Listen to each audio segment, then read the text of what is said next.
हाँ चलो, पहला क्वेश्चन तुम लोगों ने बोला है सिक्स्थ। सिक्स्थ क्वेश्चन क्या है?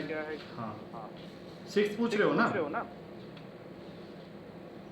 पहला कौन सा? Six yes question. सर। हाँ देखो, सिक्स क्वेश्चन में तुमको दिया हुआ है 1 square plus 2 square plus 3 square, और ये जा रहा है अप टू 512 स्क्वायर, और इसकी वैल्यू दे रखी है m।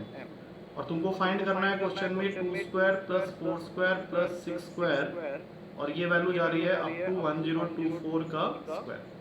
तो सबसे पहला काम क्या करो, इसको लिख लो 2 इंटू 1 का स्क्वायर, इसको लिख लो 2 इंटू 2 का स्क्वायर, इसको लिख लो 2 इंटू 3 का स्क्वायर। अब इस तरह से ये जाएगा तो लास्ट वैल्यू हो जाएगा 2 इंटू 512 का स्क्वायर। अब इनमें से अगर ध्यान से देखो तो 2 स्क्वायर तुम कॉमन ले सकते हैं, तो अंदर में बच जाएगा 1 square plus 2 square plus 3 square up to 512 का स्क्वायर। और 2 स्क्वायर का वैल्यू होता है 4, और इसका वैल्यू तुमको ऑलरेडी क्वेश्चन में गिवन है, that value is given to you as m। तो आंसर आ गया तुम्हारा 4m। अब बोलो समझ में आया कि नहीं? Yes sir. देख लो, जिनका अभी डाउट था वो एक बार अच्छी तरह से देख लो, समझ में आ गया तो फिर नेक्स्ट क्वेश्चन की तरफ मूव कर जाएंगे। बोलो अभी नेक्स्ट क्वेश्चन बोलो, मेरे ख्याल से समझ में आ गया होगा। हाँ, सर ये फोर्थ बता दो। Ninth fourth. सर। फोर्थ में क्या पूछा है? 4 digit number form by repeating A 2 digit number. इसका क्या मतलब है? कोई भी नंबर ले लो 3 3, ठीक है, इसको एक बार और लिख लो 3 3, 2 3 2 3, 1 9 1 9। वो तुमको बोल रहा है कि कोई भी ऐसा 4 digit number which is form by repeating a 2 digit number. जैसे 33 एक नंबर है, इसको एक बार और लिख के 33 बना दिया, एक 4 डिजिट का नंबर आ गया। 2 3 पहले लिखा, फिर से 2 3 लिख के उसको एक 4 डिजिट का नंबर बना लिया। अब ऐसे नंबर जो भी तुम लिखोगे तो वो इन चारों में से किससे हमेशा डिविजिबल होगा? तो इसका सही आंसर है 101, that is D option, that you can find only by checking the things. तुम्हारे जितने ऑप्शंस दिए उसमें से चेक कर लो, और ये एक रूल बना लो कि कभी भी 2 डिजिट का कोई नंबर को तुम 2 बार लिखते हो और उससे एक 4 डिजिट का नंबर बनता है, तो वो हमेशा 101 से डिविजिबल होगा। ठीक है, चलो नेक्स्ट। सर 13। फिफ्थ बता दो। Ninth sir. अबे तुम तो ऐसे करते, 9 तो मैंने क्लास में कई बार कराया हुआ है तुम लोगों को। इसमें लिखा हुआ है x की पावर में n प्लस a की पावर में n को अगर तुम x प्लस a से डिविजिबल बता रहे हो तो n क्या होना चाहिए, ऐसा मैंने बताया था क्लास में। इसके लिए पहले x प्लस a को 0 के इक्वल करो, x की वैल्यू आ गई -a, इसको उठा के यहाँ पे डाल लो, तो ये बन जाएगा -a के पावर में n प्लस a की पावर में n।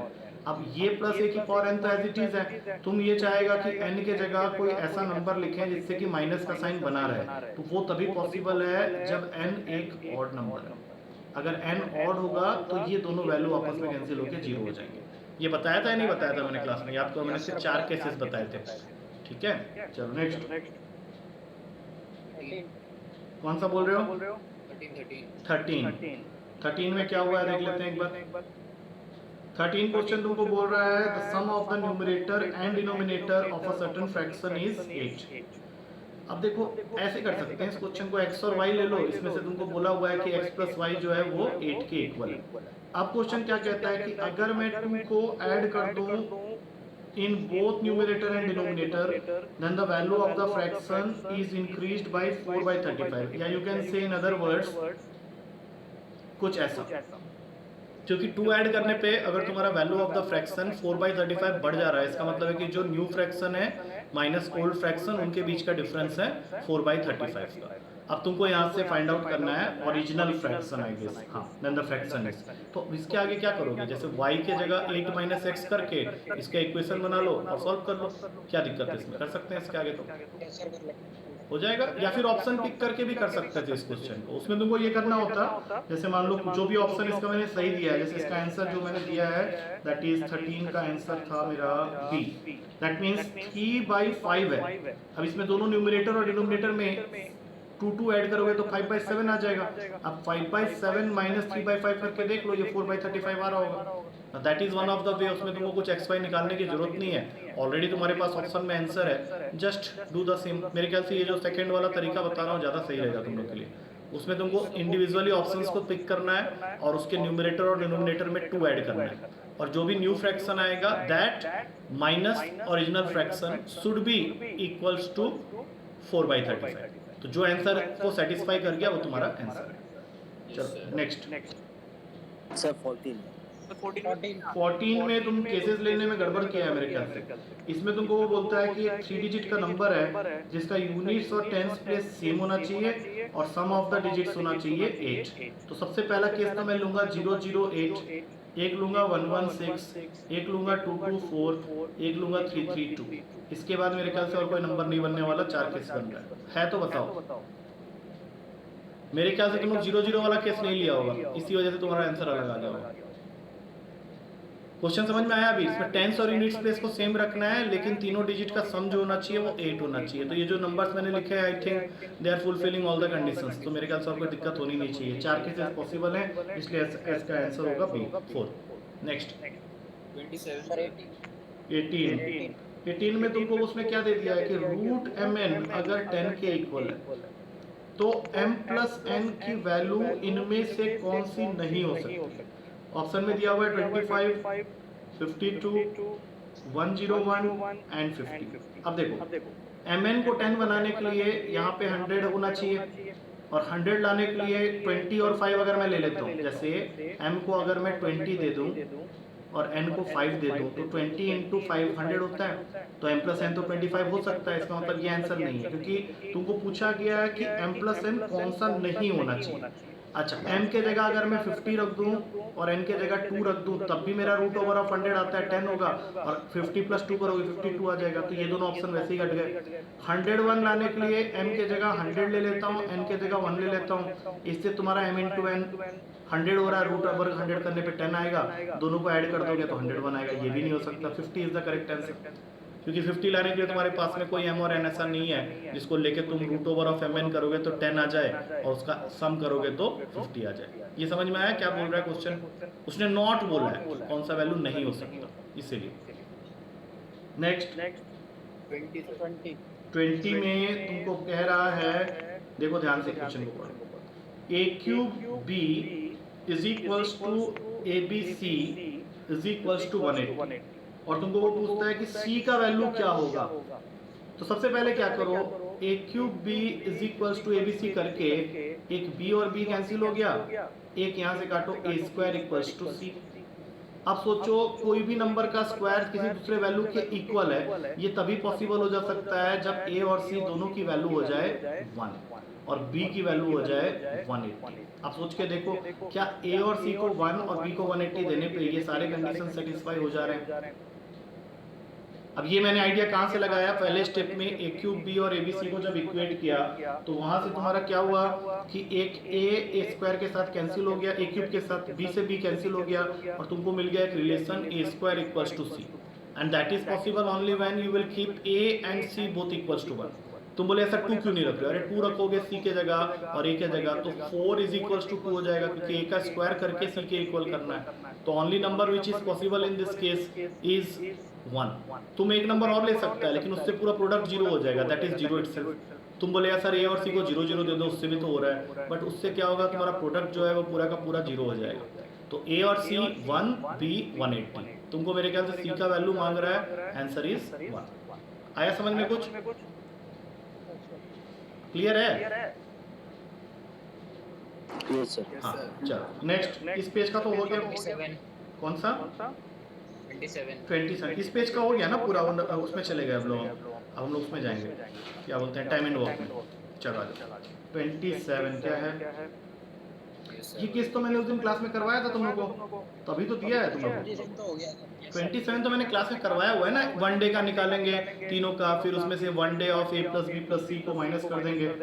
इसमें तो खाली a plus b plus c पूछा, आई थिंक बहुत इजी हो गया ये क्वेश्चन। तो याद है वो तरीका? मैंने पूरा तो कौन सा 30th 30 a is 30% more efficient ये alone can do in 23 days। चलो अभी देखो यहाँ ये क्वेश्चन भी हमने क्लास में किया हुआ था। देखो सबसे पहले उसने बोला कि a is 30% more efficient than b। Formula में चले जाओ, n1 d1 equals to n2 d2। यहाँ पे लेकिन मैंने n1 जो है वो एफिशिएंसी को माना है, ध्यान रखना। अब अगर a को लेफ्ट हैंड साइड दे दें और b को राइट हैंड साइड दे दें तो क्वेश्चन ये कह रहा है कि a जो है वो 30% ज़्यादा एफिशिएंट है एज कम्पेयर टू b। तो a को एफिशिएंसी दे दो 130 का, और a जो है वो अकेले काम को 23 डेज में कर लेता है। बी को तुम 100% एफिशिएंट मानो, लेकिन उसके बारे में तुमको नहीं पता है तो उसको D2 ही रहने दो। तो यहाँ से क्या होगा, तुम्हारा बी का नंबर ऑफ डेज आ जाएगा 130 इंटू 23 अपॉन 100। एक एक जीरो काट लो, बाकी सॉल्व करने की जरूरत नहीं है, let it be like this. अब तुम्हारा बी का नंबर ऑफ डेज तुमको पता चल गया, ए का ऑलरेडी तुमको दिया हुआ है 23। अब तुम बताओ, जब दोनों मिलके काम करते हैं तो we have a formula T1 T2 upon T1 plus T। ये ए वाले को बना लो T1 और ये बी वाले को बना लो T2। तो फॉर्मूला क्या बन गया, 23 इंटू 13 इंटू 23/10 और नीचे आ जाएगा 23 प्लस 13 इंटू 23/10। तुमको लग रहा होगा बहुत हार्ड हो गया, लेकिन ये हार्ड नहीं, इजी हो गया। अब देखो कैसे सॉल्व करते हैं। ये लिखा, इसका एलसीएम ले लो तो यहाँ आ जाएगा 23 इंटू 10 प्लस 13 इंटू 23/10। अब ऊपर क्या रह गया, 23 इंटू 13 इंटू 23/10 और नीचे वाले में से 23 कॉमन ले लोगे तो अंदर आ जाएगा 13 प्लस 10 दैट इज 23। अब 10 से 10 गया, 2 23 गए, आंसर आ गया 13। कहानी खत्म। मेरे ख्याल से वर्किंग में प्रॉब्लम हुआ होगा तुम लोग को। अब देखो वर्किंग समझ में आ रहा है कि नहीं। अगर समझ में आ रहा है तो फिर क्लियर है क्वेश्चन। हाँ बोलो, समझ में आया वर्किंग? हाँ तो लो पॉइंट में निकाल दिया होगा ना D2 का वैल्यू, उसको वहीं छोड़ देना चाहिए था। नेक्स्ट 31 क्या है, तो बच्चा अभी कोई लड़की है क्वेश्चन पूछ रही थी मुझसे डाउट में। देखो यहाँ पे इसमें दिया हुआ है कि ए किसी काम को 15 दिन में कर सकता है और बी उसी काम को 20 दिन में कर सकता है। अब ये दोनों जो हैं वो साथ में 4 दिन काम करते हैं। तुम एक बात बताओ, ए का 1 डे वर्क होगा 1/15 और बी का 1 डे वर्क होगा 1/20। तो इन दोनों का एक दिन का काम जो है वो हो जाएगा 1/15 प्लस 1/20। 15-20 का एलसीएम हो गया 60, 4 प्लस 3 एक दिन का इन दोनों का काम हो गया 7/60। अब इन दोनों ने मिलके 4 दिन काम किया, तो अगर ये 4 दिन काम कर रहे हैं तो हर दिन का 7/60 के हिसाब से 28/60 खत्म कर दिया ये। अब इसको कट कर लो 4 के टेबल में, तो ये 7/15 काम जो है वो खत्म हो गया है। तो रिमेनिंग काम जो बच गया दैट विल बी 1 माइनस 7/15 जो कि होगा 8/15। अब बोलो समझ में आया कि नहीं? सर हाँ सर ये तो इनका 2 दिन का काम हो गया ना सर। 2 दिन का नहीं भाई, सुनो एक सेकंड रुक जाओ। दोनों को मैंने साथ में काम करने लगाया है ना, तो अगर एक दिन में ए 1/15 करता है और बी भी एक दिन में 1/20 करता है तो दोनों को एक दिन के एंड तक अल्टरनेट नहीं करने। वो तो अल्टरनेट के साथ तुम कंफ्यूज हो रहा है, अल्टरनेट थोड़ी ना कराना है, दोनों को साथ में कराना है। दोनों ने मिलके एक दिन में कितना काम किया 1/15 प्लस 1/20। विक्रांत है ना तुम? Yes sir. तुमको बोले थे आने के लिए, ऑफलाइन क्यों नहीं आया तुम? सर आप पश्चिम बिहार में रहते हो क्या सर? थप्पड़ मारूंगा, फिर वही पूछ रहा है। तुम उस दिन बोले थे ना कि तुम आना चाहता है तो आ सकता है, तुम वो हाँ भी मारा था, उसके बाद तुम्हारे तरफ से कुछ आया नहीं, हमें कुछ बोले नहीं। हाँ जी सर आना चाहता हूँ सर एक बार, पर अपनी सर आप बताओ सी कहाँ रहते हो? मैं बता दूंगा, ठीक है, फिर बैठो चुपचाप, बता देंगे। अभी क्लास के बीच में कुछ नहीं बताने वाले। चलो नेक्स्ट बोलो। बोलो अभी नेक्स्ट क्वेश्चन पूछो। 33 सर। 33 में प्रॉब्लम हो रहा है? Yes sir. अच्छा, ये प्रॉब्लम तुम लोग को इसलिए हो रहा है क्योंकि वो जो क्वेश्चन हम लोग स्टार्ट किए थे वो तुम लोग उसको कंप्लीट तो किया नहीं था वाला टाइप को। चलो फिर भी मैं बता देता हूँ। याद है वो जो पिछले क्लास में मैंने फॉर्मूला दिया था? चलो अभी इसे याद दिला देता हूँ एक बार। उसमें मैंने बोला था number of days x work upon alone time for x. अगर याद हो तो मैंने वहाँ पे AD लिखा था, यहाँ पे लेकिन XY है तो इसलिए X और Y में रिप्लेस कर रहा हूँ। Number of days Y work upon alone time for Y किसके इक्वल होता है, ये जल्दी से बताओ। सर 1 के 1 के इक्वल। अब जरा हम लोग इसको सेट करेंगे कि हमने उस दिन 2 क्वेश्चन किए थे इसके ऊपर में। तो देखो इनका इंडिविजुअल टाइम जो है वो 20 और 12 का है, तो नीचे लिख दो। अब क्वेश्चन क्या कहता है कि X started the work alone and then after 4 days Y joined him till the completion of the work। इसका मतलब ये हुआ कि X तो पूरे क्वेश्चन में काम किया है, लेकिन Y जो है वो 4 दिन के बाद आया था, तो ये कितना दिन काम करेगा? T-4 करेगा। अब तुमको पूछा है how long did the work last, तो इस क्वेश्चन में एक चीज का ध्यान रखना कि तुमको T नहीं लगाना है, तुमको निकालना है T-4। बोलो ये चीज लास्ट लाइन से क्लियर हो रहा है? क्योंकि उसने तुमको पूछा है how long did the work last. समझ में आ रही है बात? बी कितने दिन काम किया? हाँ, वाई कितने दिन काम किया, क्योंकि टी अगर हम लोग निकाल देंगे तो वो टोटल वर्क कंप्लीशन टाइम होगा। लेकिन हम लोग को क्या चाहिए कि जहां से y ने उसको ज्वाइन किया, वहां से how long it will take to complete the walk. तो जो भी आंसर आएगा उसमें से एक 4 माइनस जरूर कर लेना। कर लोगे इस क्वेश्चन को अपने आप उसके बाद? यस सर, कर लेंगे। हाँ ठीक है, यही था उसके अंदर। चलो अभी नेक्स्ट। 35 सर। 35 35 को चलो देखो यहाँ 35 क्वेश्चन थोड़ा सा अलग हो रहा है। देखो इसमें बोलता है कि A and B together can do a piece of work in 30 days. A having worked for 16 days, B finishes the remaining work alone in 44 days. तो इसमें हम लोग ऐसा करेंगे, X मान लेते हैं A के एक दिन का काम और Y मान लेते हैं B के एक दिन का काम। अब ये दोनों मिलके जब करते हैं तो काम का 1/30 खत्म हो जाएगा एक दिन में। पहले इस चीज को समझो, यहाँ पे मैंने X और Y माना है इनका 1 डे वर्क। तो X और Y जब मिलके करेंगे तो उनका एक दिन का काम कितना हो जाएगा? 1/30, क्योंकि वो दोनों मिलके पूरे काम को खत्म करते हैं 30 दिन में। ये पहला इक्वेशन समझ में आ रहा है? Yes sir. आप सोचो क्वेश्चन आगे क्या कहता है कि A having worked for 16 days. अब सोचो A जो है वो एक दिन में कितना यूनिट काम करता है? X unit. अगर वो 16 दिन तक काम करता रहा तो 16x काम वो खत्म कर देगा। और B finishes the remaining work. तो अगर B एक दिन में Y यूनिट्स काम करता है तो बाकी काम खत्म करने के लिए उसको 44y लग रहा है, और ये दोनों मिला के अपना काम को खत्म कर रहे हैं। काम को खत्म कर रहे हैं, इसका मतलब है कि 1 के इक्वल कर लो। अब ये बन गया तुम्हारा दो इक्वेशन। पहला इक्वेशन है उनका 1 डे वर्क को लेके, x + y = 1/30, और A ने टोटल क्वेश्चन में 16 दिन काम किया है और B ने उसी क्वेश्चन में 44 डेज काम किया है। तो 16x + 44y total work completed का ये साथ इक्वल होगा, दैट मींस = 1 होगा। अब यहाँ से तुमको पूछा गया है in how many days will B finish the whole work alone.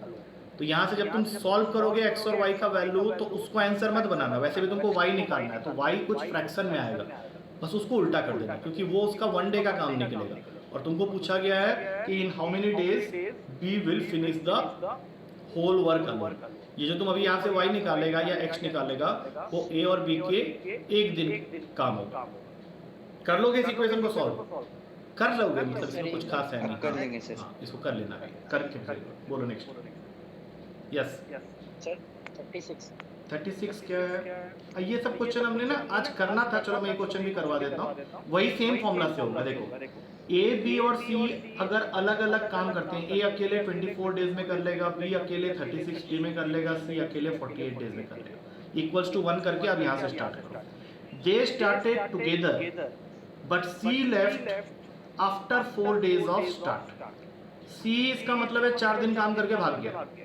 And A left 3 days before the completion of the work. इसका मतलब है B ही बेवकूफ रह गया जो पूरे क्वेश्चन में काम किया T डेज, और A जो है वो 3 दिन काम खत्म होने के पहले भागा है। तो यहाँ पे T-3 होगा। ये इक्वेशन समझ में आ रहा है कैसे बना है? इस इक्वेशन का खेल होता है। हमने उस क्लास में जो क्वेश्चन सब किए थे उसमें इसी तरह की बातें कर रहे थे। हमें क्वेश्चन को एक बार फिर से बता देता हूँ। नीचे वाली जगह जो होती है वो हमेशा रिजर्व होती है इन तीनों के इंडिविजुअल वर्क कंप्लीशन टाइम के लिए। जैसे A अकेले किसी काम को 24 डेज में कर सकता है, B उसी काम को अकेले 36 डेज में कर सकता है, C उसी काम को अकेले 48 डेज में कर सकता है। तो उनको तो हमने नीचे फिट कर दिया। अब क्वेश्चन साफ साफ कह रहा है कि ये तीनों मिलके काम करना स्टार्ट करते हैं, लेकिन C left after 4 days of start. मतलब पूरे क्वेश्चन में C कितना काम किया होगा? सिर्फ 4 दिन। और B जो है वो शुरू से लेकर लास्ट तक काम किया है, तो उसके टाइम को ले लो T। और A कब भागा है? काम खत्म होने से 3 दिन पहले, तो वहाँ पे T-3। अब तुमको पूछा गया है कितने दिन में काम खत्म होगा। इस इक्वेशन को सॉल्व करने के लिए सबसे पहला काम क्या करना है? इसको कट कर लेना और 1/12 इधर भेज दो, 11/12 हो जाएगा। अब ये छोटा इक्वेशन है, यहाँ से तुम अपना T सॉल्व कर लो। कर लोगे इसके आगे?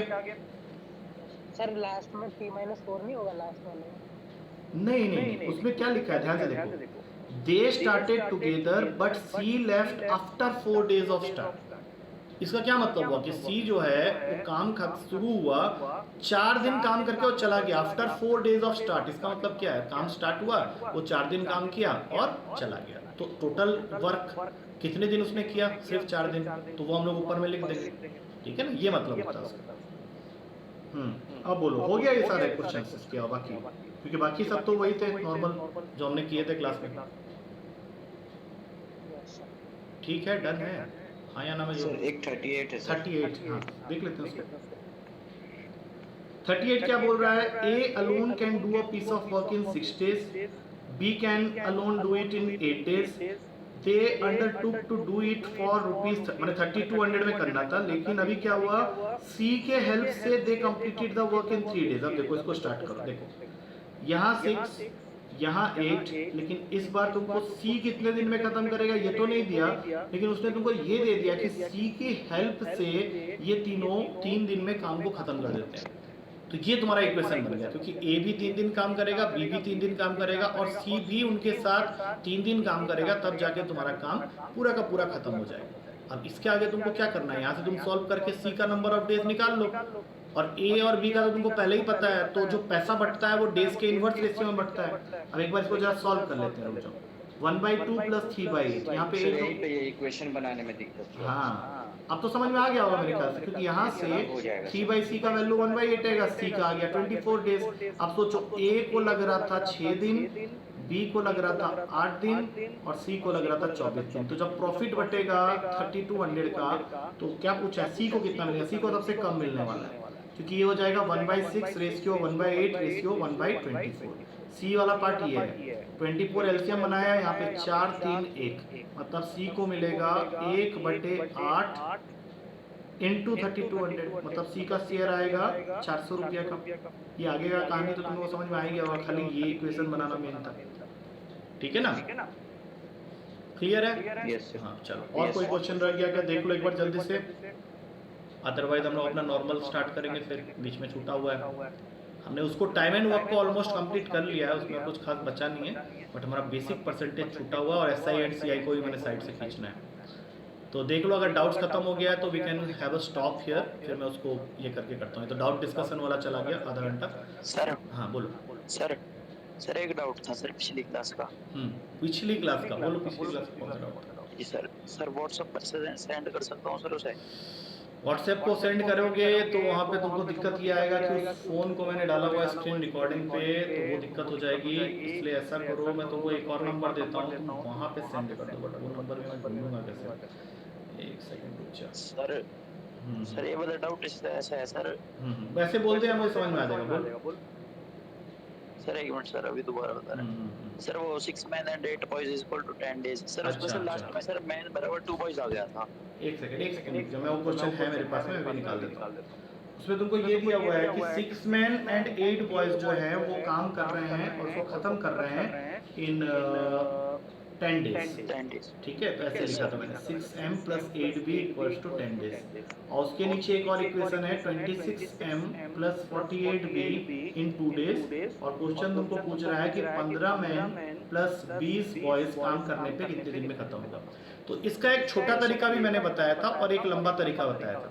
लंबा तरीका को मैंने ज़्यादा ऑथेंटिक बोला था, क्योंकि छोटा तरीका कई जगह काम नहीं भी कर सकता है। तो तुमको कौन सा बताना है, छोटा तरीका या लंबा तरीका? सर बड़ा वाला, ठीक है। तो बड़े वाले के लिए तुमको सिर्फ इतना करना है कि 6m + 8b × 10 left hand side हो गया, और दूसरा इक्वेशन है 26m + 48b × 2। अब इन दोनों को इक्वेट कर दो, और यहाँ से सॉल्व करो तो 60m + 80b is equals to 52m + 96b। यहाँ से आ जाएगा 8m is equals to 16b। एक मैन का वैल्यू 2 बॉयज के बराबर आ गया। उसके बाद मैंने बोला था कि इस वैल्यू को किसी भी एक साइड ऑफ द इक्वेशन में पुट कर दो। जैसे अगर एक मैन 2 बॉय के बराबर है तो 6 मैन 12 बॉय के बराबर होगा, 12 + 8 20, 20 × 10 200। इतना काम तुमको करवाना है। और अब तुमको कितने में से करवाना है, तो 15 मैन और 20 बॉयज से करवाना है। फिर से वही बात बोलूंगा, एक मैन 2 बॉय के बराबर है तो 15 मैन हो जाएंगे 30 बॉय के बराबर, और 20 पहले से है तो 30 + 20 हो गया 50। दोनों को डिवाइड मारो, 4 दिन में काम खत्म। आगे समझ में? यस सर आ गया। चलो ठीक है, तो इसको मैं एक बार रोक देता हूँ।